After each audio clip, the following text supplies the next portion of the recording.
ठीक है, क्या कहते हैं, the oceanic crust is about 10 kilometre thick and mostly made up of what.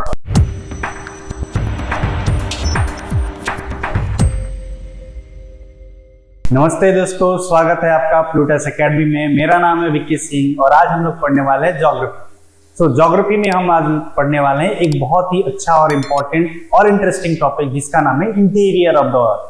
आपने बचपन से एनसीईआरटी में पढ़ा होगा क्रस्ट, मेंटल, कोर।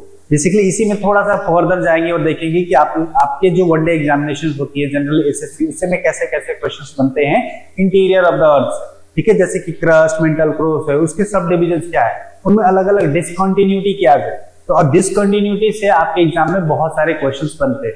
हम लोग डिसकंटिन्यूटी भी समझेंगे क्या है और कौन से लेयर को कौन सी डिसकंटिन्यूटी कब कब अलग करती है, ये भी देखेंगे। तो आइए जल्दी से शुरू करते हैं और आज इस टॉपिक को अभी ही फिनिश कर लेते हैं विद इन 10 to 15 मिनट्स। तो हम लोग पढ़ने वाले obviously word interior structure of the earth, यानी कि पृथ्वी की आंतरिक संरचना के बारे में हम लोग पढ़ने वाले हैं। आइए बढ़ते हैं आगे। तो ये पिक्चर आप लोग एक बार देखिए, थोड़ा सा मैं 15 सेकंड का पॉज देता हूं और फिर मैं आपको थोड़ा सा आगे कंटिन्यू करूंगा। यहाँ पे आप लोग देख पा रहे होंगे अलग अलग लेयर्स ऑफ दी अर्थ है। यहाँ पे ऑब्वियसली इनर कोर दिख रहा होगा, फिर आउटर कोर दिख रहा होगा, लोअर मेंटल, अपर मेंटल, फिर स्टेनोस्फीयर, लिथोस्फीयर, फिर यहाँ पे कॉन्टिनेंटल, बेसिकली जो हमारे पास कॉन्टिनेंटल शिफ्ट है उसके वो दिख रहा होगा। यहाँ पे फिर हमारे पास ऑब्वियसली ये हमारे पास क्रस्ट दिख रहा है, तो ये दोनों क्रस्ट का भाग है। फिर हमारे पास लिथोस्फीयर आ गया, स्टेनोस्फीयर आ गया, फिर आ गया हमारे पास मेंटल के भाग, फिर हमारे पास आउटर कोर, इनर कोर, ऐसी क्लासिफिकेशन हम लोग आगे देखेंगे। इसके अलावा यहाँ पे भी आप दोनों पर्सपेक्टिव से समझ सकते हैं कि इस पर्सपेक्टिव और हॉरिजॉन्टली भी आप वर्टिकली भी समझ सकते हैं कि अलग अलग लेयर्स कहाँ कहाँ पे है। तो यहाँ पे आपको लिथोस्फीयर दिख रहा होगा, ये ऑब्वियसली लिथोस्फीयर के बाद इसको क्रस्ट भी बोलते हैं, नीचे लिथोस्फीयर आ जाता है, फिर मेंटल आ जाएगा, फिर आउटर कोर, फिर इनर कोर। इस पिक्चर को हम लोग लास्ट में देखेंगे जब एक बार ये चैप्टर पढ़ लेंगे। फिर मैं यहाँ पे आपको फिर से लेके आऊंगा और फिर से ये सारी चीजें आपको बताऊंगा, तो आप खुद ही आपका दिमाग में ये क्या हो जाएगा, ये फिट हो जाएगी। विजुअली आपको बहुत ज्यादा चीजें जल्दी समझ में आती है, ये सबको पता है। आइए देखते हैं interior structure of the earth, यानी पृथ्वी की आंतरिक संरचना। तो दो बेसिस है, दो तरीके हैं जिनके वजह से हम लोग इंटीरियर ऑफ द अर्थ को क्लासिफाई कर सकते हैं, एक मैकेनिकली और दूसरा केमिकली। तो जब मैकेनिकली क्लासिफिकेशन करते हैं तो हमारे पास 5 डिवीजन है। लिथोस्फीयर, पहला लिथोस्फीयर, फिर स्टेनोस्फीयर, फिर मेसोस्फीयर, फिर हमारे पास आउटर कोर और इनर कोर। यानी कि जब हम लोग मैकेनिकली डिवाइड कर रहे हैं अपने अर्थ के इंटीरियर को तो 5 तरीके हैं, obviously lithosphere, asthenosphere, mesosphere, outer core और इनर कोर। इसके अलावा जब हम लोग हम केमिकली डिवाइड कर रहे हैं तो ये भी 5 तरीके का है।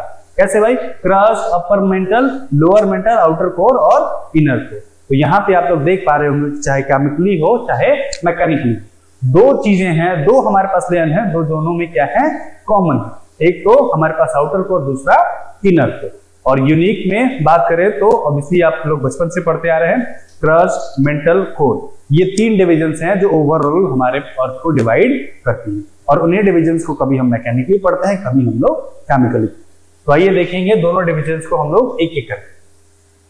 तो सबसे पहले देखते हैं क्रस्ट के बारे में। क्रस्ट यानी कि पपड़ी, धरती का आउटर लेयर, जो पहला लेयर है धरती का, उसी को हम लोग क्या नाम दे रहे हैं, क्रस्ट नाम दे रहे हैं, यानी कि पपड़ी नाम दे रहे हैं। ये क्या है भाई क्रस्ट हमारे पास? आइए देखते हैं। Crust is the outer most layer, ये हमें पता ही है।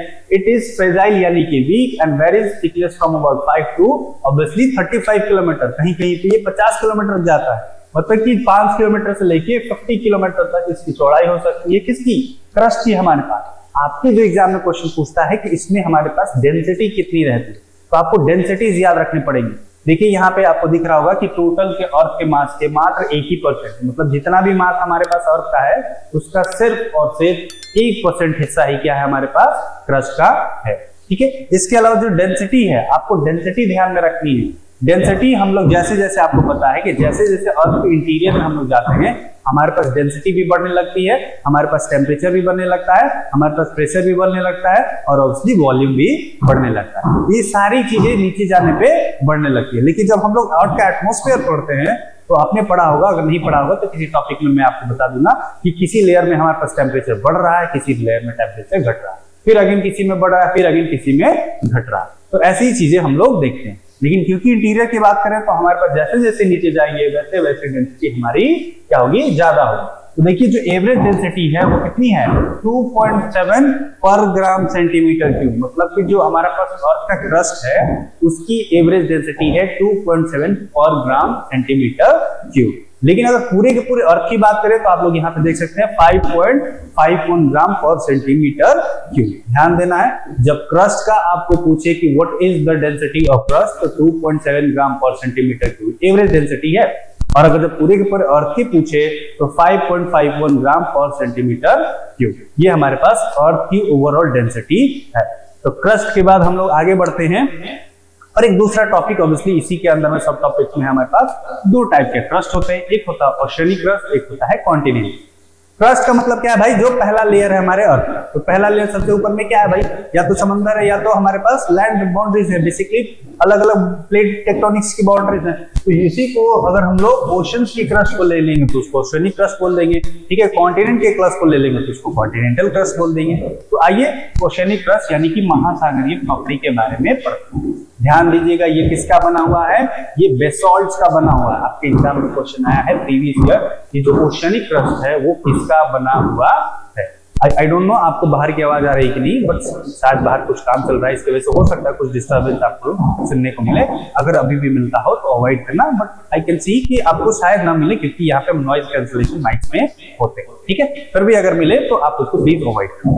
Crust is about 10 kilometre thick and mostly made up of what, dense, dark, rich in iron and magnesium.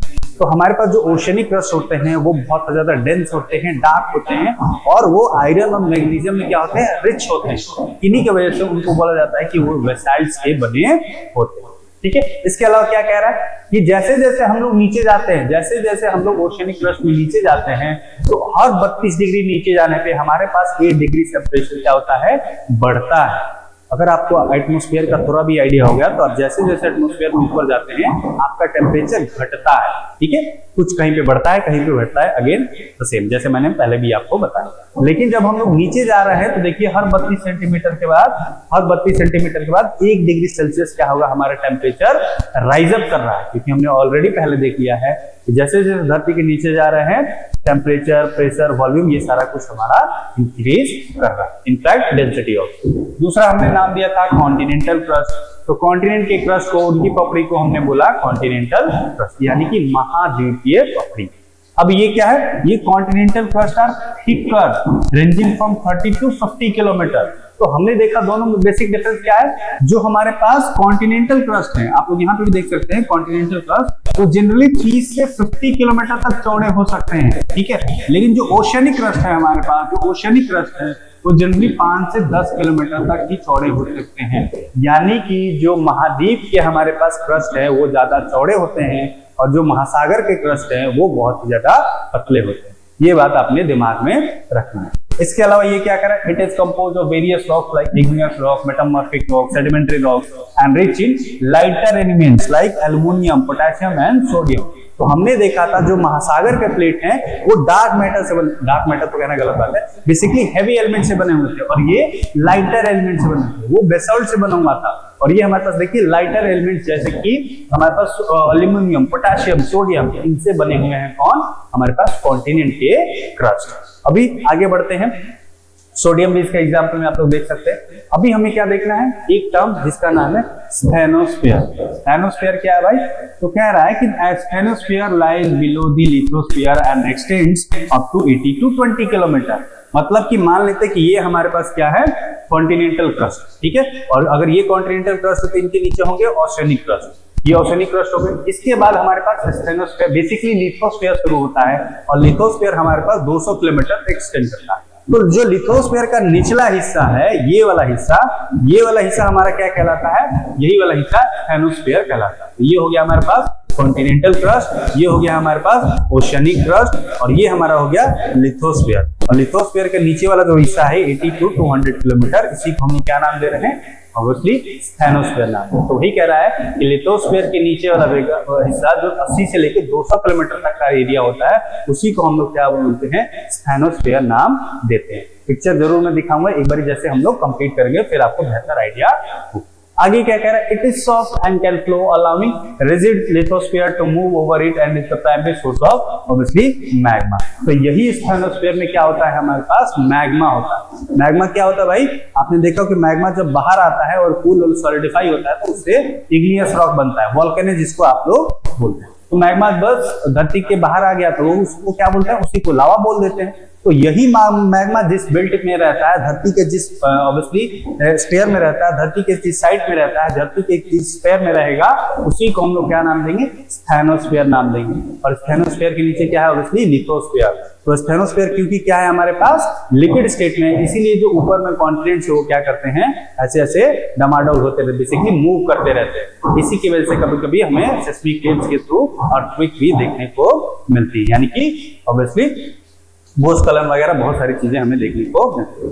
अगला है हमारे पास लिथोस्फीयर। लिथोस्फीयर क्या है भाई, जैसा हमने पीछे देखा, lithosphere is the rigid outer layer of the earth with a thickness ranging from 10 to 200 kilometre. एक बार फिर से देखते हैं हमने अभी तक क्या पढ़ा। हमने पढ़ा ऑब्वियसली ओशियनिक क्रस्ट, फिर पढ़ा कॉन्टिनेंटल क्रस्ट, फिर हमने पढ़ा स्टेनोस्फीयर, फिर हमने पढ़ा लिथोस्फीयर। ठीक है, ये सारी चीजें पढ़े। तो इसमें कह रहा है कि अगर पिक्चर की माने तो ठीक है, ये क्या कह रहा है हमारे पास, एक बार फिर से देखते हैं। ये कह रहा है जो हमारे पास लिथोस्फीयर है वो 10 to कितना 200 किलोमीटर तक है। अब इसी 200 किलोमीटर के ऊपर में हमने देखा था कि 80 to 200 किलोमीटर में क्या है, स्टेनोस्फीयर है। तो ये हो गया लिथोस्फीयर, लिथोस्फीयर के ऊपर में क्या हो गया, स्टेनोस्फीयर। इसी के लिथोस्फीयर और ये हो गया स्टेनोस्फीयर। फिर आएगा हमारे पास ओशियनिक क्रस्ट, फिर आएगा कॉन्टिनेंटल। तो ये सारी चीजें हमारे पास आ रही हैं। तो ये आपको रेंज याद रखना है, 10 to 200 kilometre. It includes both the crust and the upper part of the mantle. Obviously ये थोड़ा सा हम लोग मेंटल वाले इलाके में घुस चुके हैं, तो ये इंक्लूड करता है क्रस्ट को और upper part of the mental को। मतलब कि क्रस्ट और upper part of the mental मिला के ही हमारे पास क्या बनते हैं, लिथोस्फीयर का निर्माण होता है। और इसको फिर आगे हम टेक्टोनिक प्लेट्स के हिसाब से डिवाइड करते हैं। आई होप इतना आपको क्लियर होगा। कोई डाउट होगा तो कमेंट पे लिख के जरूर बताइए। तो हमने अपना पहला लेयर क्रस्ट खत्म कर लिया। क्रस्ट में हमने देखा obviously oceanic crust, continental crust, asthenosphere, lithosphere. तो अभी आते हैं दूसरा मेंटल, यानी कि म्यान। मेंटल क्या है भाई हमारे पास, तो ये देखिए जनरली 2900 किलोमीटर तक एक्सटेंड करता है। मतलब कि अगर 200 किलोमीटर तक हमारे पास लिथोस्फीयर खत्म हो जा रहा है तो अभी 200 के बाद 2900 extra 2900 kilometre deep down the earth जाएंगे तो हमारे पास वहां तक कौन सा लेयर मिलेगा, मेंटल वाला लेयर मिलेगा। और ये मेंटल वाला ऑब्वियसली सॉलिड की तरह बिहेव करता है जैसे कि viscous fluid in some part. लेकिन ज्यादातर इलाकों में क्या है, हमारे पास सॉलिड रॉक्स हैं, लेकिन कुछ इलाकों में क्योंकि हमारे पास क्या है, स्टेनोस्फीयर का भी थोड़ा बहुत हिस्सा है, उसकी वजह से ये थोड़ा बहुत लिक्विड टाइप का बिहेव भी करता है। इसके अलावा आपको याद रखनी है क्या, डेंसिटी। तो इसके दो भाग हैं, अपर मेंटल और लोअर मेंटल। ठीक है, तो लोअर मेंटल की जो डेंसिटी है हमारे पास देखिए 3.3 ग्राम पर सेंटीमीटर से 5.5 ग्राम पर सेंटीमीटर की, और जो अपर मेंटल है उसका 2.9 ग्राम पर सेंटीमीटर क्यूब से लेके 3.3 ग्राम पर सेंटीमीटर। ये जो डेंसिटीज हैं, ये डेंसिटीज आपको तीनों की याद होनी चाहिए, क्रस्ट की भी, मेंटल की भी और कोर की भी। तो क्रस्ट का हमने देखा था कितना, आप लोग कमेंट करके बताइए, और अर्थ का भी देखा था, वो भी आप लोग कमेंट करके जरूर बताइए। फिलहाल हमने देखा कि मेंटल का जो अपर मेंटल है वो 2.9 ग्राम से लेकर 3.3 ग्राम तक, और जो लोअर मेंटल है वो 3.3 ग्राम से लेकर 5.7 ग्राम। आई कैन गेस कि इससे कम ही था, 5.51 ग्राम पर सेंटीमीटर क्यूब था। और का हमारे पास क्या डेंसिटी, आप लोग क्रस्ट का डेंसिटी जरूर बताइए, हमने ऑलरेडी पढ़ रखा। इसके अलावा फिर हमने देखा था जैसे अगेन अपर मेंटल और लोअर मेंटल। तो जो अपर मेंटल है वो हमारे पास जैसे देखा था लिथोस्फीयर 200 सेंटीमीटर 200 किलोमीटर तक इंड हो जाता था। तो 200 किलोमीटर के बाद अगला 670 किलोमीटर तक ये इलाका है अपर मेंटल का, और 670 के बाद जो 2900 तक जाएगा, मतलब कि इसमें से माइनस कर दीजिए तो हमारे पास 2900 670 से लेके 2900 किलोमीटर तक वाला इलाका लोअर मेंटल कहला है। तो लोअर मेंटल ऑब्वियसली हमारे पास क्या है, रॉकी है, बिल्कुल रॉकी है। और अपर मेंटल थोड़ा सा फ्लूइड भी बिहेव करता है, फ्लूइडिक बिहेव करता है हमारे में। अभी तीसरा है हमारे पास कोर, यानी कि कोर में क्या होता है हमारे पास, तो obviously deepest layer of the earth with A radius of about 3500 kilometre. मतलब क्या, लिथोस्फीयर हमारे पास था 200 किलोमीटर तक, मेंटल हमारे पास था 2900 किलोमीटर। अभी ये 2900 के बाद आगे 2900 के बाद आगे 3500, 2900 के बाद आगे 3500, मतलब इसको ऐड कर दो तो ऑलमोस्ट 6400, और वो दो ऐड कर दोगे तो 6600 तक हम लोग पहुंचे। मतलब कि कहीं ना कहीं हमारे पास 6500 किलोमीटर के आसपास का क्या है हमारा अर्थ का रेडियस। तो हमारे पास क्या है, कोर है। कोर कहां तक जा रहा है, 3500 kilometre after the mental and. तो जहां से मेंटल, लेट से कि इस पोजीशन पे मेंटल एंड हो रहा है, तो वहां से और 3500 किलोमीटर तक नीचे जाएंगे, तब तक हमारे पास क्या है, कोर का एक्सटेंशन है। और ये किससे बना है, मेनली निकेल और आयरन। यहां पे आपको क्वेश्चन का आंसर मिला कि क्यों हमारी धरती एज ए मैग्नेट बिहेव करती है। क्योंकि हमारे धरती के कोर में दो इंपॉर्टेंट एलिमेंट्स ज्यादा पाए जा रहे हैं, दैट इज निकेल और आयरन। और यही निकेल और आयरन की वजह से हमारी धरती क्या है, मैग्नेटिक फील्ड शो करती है। आपने एनसीईआरटी में क्लास 8 या 10th में जरूर पढ़ा होगा कि अगर किसी भी मैग्नेट को फ्रीली सस्पेंड करते, बेसिकली एक धागा लगा के कोई भी एक रस्सी लगा के ऐसे छोड़ देते हैं, लटकता हुआ छोड़ देते हैं, तो वो नॉर्थ साउथ डायरेक्शन में क्या हो जाती है, सस्पेंड हो जाती है, बेसिकली झूलने लगती है। और जो मैग्नेट का नॉर्थ पोल रहता है वो धरती का हमारा साउथ पोल रहता है, और जो धरती का नॉर्थ पोल रहता है वो मैग्नेट का साउथ पोल रहता है। तो यही हमारे पास मैग्नेटिक प्रॉपर्टी शो करती है। इसके अलावा हमने देखा था ये जो कोर था उसको दो भागों में बांटा था हमने, आउटर कोर और इनर कोर। अभी आइए इन्हीं के बारे में पढ़ते हैं, आउटर कोर और इनर कोर। सबसे पहले आउटर कोर यानी बाहरी केंद्र देखते हैं। इसकी डेंसिटी, सबकी डेंसिटी याद रखनी है भाई, ध्यान रखना है। तो इसकी जो डेंसिटी है 9.9 ग्राम पर सेंटीमीटर क्यूब से लेके 12.2 ग्राम पर सेंटीमीटर क्यूब, ठीक है। और इसको क्या बोला जाता है, ये लिक्विड स्टेट की तरह बिहेव करता है, क्योंकि यहाँ पे बिहेवियर ऑफ सेस्मिक वेव्स हमें देखनी पड़ती है। और ये 2225 किलोमीटर तक अंदर जाता है। 2900 के बाद 2250 किलोमीटर तक हमारे पास है आउटर कोर। इसमें सेस्मिक वेव्स की प्रेजेंस देखने को मिलती है, इसलिए थोड़ा सा ये फ्लूइडिक नेचर का बिहेव करता है, ठीक है। और इसमें क्या है, इसकी डेंसिटी आपको ध्यान रखनी है कितनी, 9.9 ग्राम पर सेंटीमीटर क्यूब से 12.2 ग्राम पर सेंटीमीटर क्यूब। तो ये रही बात हमारे पास आउटर कोर की। अभी आते हैं हमारे पास इनर कोर की बात। तो इनर कोर अगेन ये सॉलिड होगा, हमने पढ़ा हुआ है, ठीक है। तो देखना बस हमारे पास स्टेनोस्फीयर थोड़ा सा फ्लूइडिक है और आउटर कोर थोड़ा सा क्या, सेस्मिक वेव्स की वजह से फ्लूइडिक नेचर का शो कर रहा है, ठीक है। तो ये हमारे पास जो इनर कोर है ये 5.50 से लेके 6370 तक गया हुआ है, यानी कि ऑलमोस्ट 6400 किलोमीटर डीप डाउन दी। और इसमें जो मेनली मिलता है वो आयरन मिलता है, निकल मिलता है। अगेन आपको मैग्नेटिक प्रॉपर्टी यहाँ पे भी दिख रही है, ठीक है। और ऑब्वियसली यहाँ पे टेम्परेचर और प्रेशर की बात ही क्या करें, सबसे ज्यादा ऑब्वियसली क्रस्ट कह लो, मेंटल कर लो, आउटर कोर कह लो, तो सबसे ज्यादा अगर कहीं पे डेंसिटी मिलेगी, सबसे ज्यादा अगर कहीं टेम्परेचर मिलेगा, सबसे ज्यादा अगर कहीं प्रेशर मिलेगा, तो वो है हमारे पास इनर कोर यानी कि आंतरिक केंद्र। आउटर कोर में ऑब्वियसली इससे थोड़ा सा कम मिलेगा। इसकी डेंसिटी देख लीजिए 12.6 ग्राम पर सेंटीमीटर क्यूब से 13 पॉइंट समथिंग ग्राम पर सेंटीमीटर क्यूब तक ये जा सकता है, 13.5 तक भी कहीं कहीं जा सकता है। तो हमने देखा था कि क्रस्ट में थोड़ी सी थी, फिर आगे बढ़े तो मेंटल में बढ़ गया था, आउटर कोर में थोड़ा बड़ा और इनर कोर में सबसे ज्यादा डेंसिटी हो गई। तो एज आई सेड अर्लियर,